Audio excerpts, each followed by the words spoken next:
Welcome to Soil Test Report Part 2. So I brought up another test report that I got back recently, and in contrast to the one in Part 1, our pH looks right on the money, 6.7, so we don't have to do anything as far as lime. Phosphorus is low, potassium excessive, that's not good. Magnesium also excessive, it's not good. Now you might think that, oh boy, we have above what we need, so that's a good thing.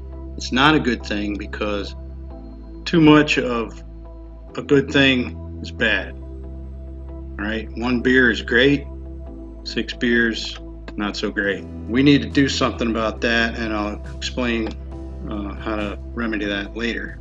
So we come down here to the lower row, and we see that our calcium is good. It's over 1,000. We like to keep it above 1,000. The CEC, as you recall from Part 1, is dependent on how much clay and humus is in your soil. So this could be a floating number, okay? There's no magic number down here that's correct. It really just depends. This area is the percent saturation, these cations of the CEC, percent saturation of the CEC. So there's so much capacity, and this is the percentage of these nutrients that take up that capacity. Organic matter should be up around 5%, so we're not bad there. It's not bad at all. And as usual, our trace elements are low. Sulfur should be up around 50. Copper and zinc ought to be up around 10. So what do? All right, so your calcium magnesium ratio, and you can see that your magnesium is high, right? As you can see up here, it's excessive. And it also is reflective of your CEC base saturation at 19.6. It should be down around 15. Calcium should be up around 65 or even a little higher. So one way to counteract the magnesium is to add a little more calcium. We have room for more calcium. Well, potassium, yeah, it should be 4 or 5%. This is too high as well. So again, if you have, it's necessary to have potassium, but if you have too much, then it interferes with your magnesium, and if you have too much calcium, that interferes with these other things. So you want them in the correct ratio.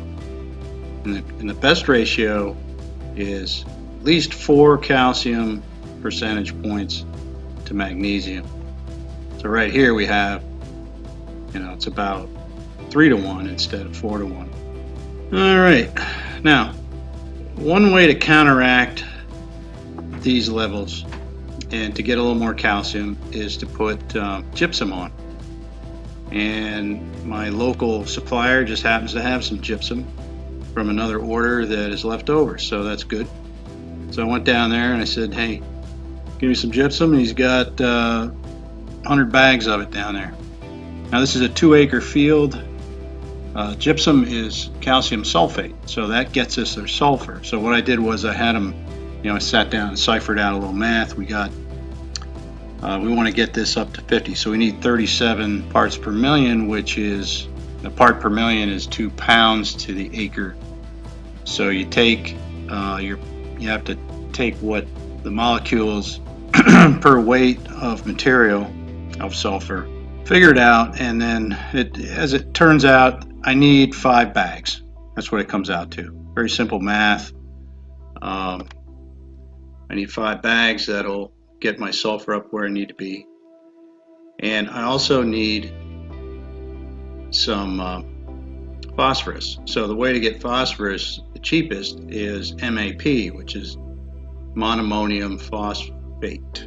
Okay, monoammonium phosphate, MAP, and that has a little bit of ammonium, of course.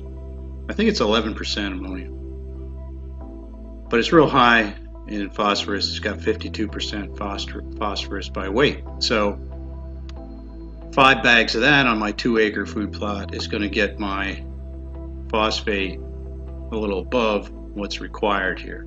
Okay, And all of that together is going to cost about 150 bucks, so it's not too bad at all. The gypsum is pelletized, so all this can be mixed in a cyclone spreader and spread evenly throughout the field, and that'll correct everything the way it ought to be. And the zinc we can add in, this ought to be 10, as I said. We can probably have them put some zinc in there too, but copper we can always spray on as a foliar application later. Copper is necessary in very small amounts, but you still want it to be available. You want to have enough in there. So 5 to 10 parts per million, we're in good shape. And copper is used for as a catalyst, and also in a couple of amino acids. It's it helps with cell wall building, protein synthesis, energy flow. You need it. So, but too much of it's toxic, right? So, just like anything else. So I have this stuff that a guy gave me at the Ag Progress show that can be foliar applied. It's supposed to be some kind of magic elixir. So we'll give that a try. Maybe I'll do some side-by-side comparisons this summer. So you put that on once your plants are up and growing. Now at the end, I'm going to put a couple of books that you guys ought to have always on your desk, so that you can educate yourself about this stuff a lot further. You're not really learning a lot from these videos, but it gives you an idea of how to go about reading these things and what's involved. One book that I always have is pretty dog-eared. It's always on my desk. Is The Farm as Ecosystem by Jerry Brunetti.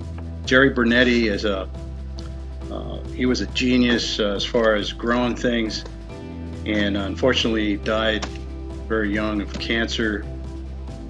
He tried to use food to cure himself. It didn't work out, so he's gone. Another author you should read is Jeff Lowenfels. His first book was Teeming with Microbes, which is a great book on the soil food web. It's going to really open your eyes. Every food plotter really ought to read that book, and his book called Teeming with Nutrients.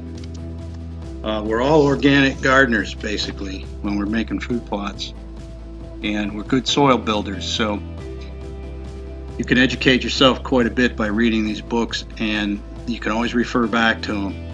I'm constantly going back. I don't have this stuff memorized.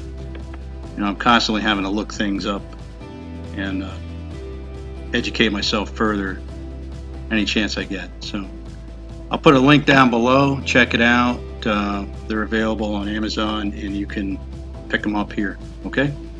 And I'll see you next time.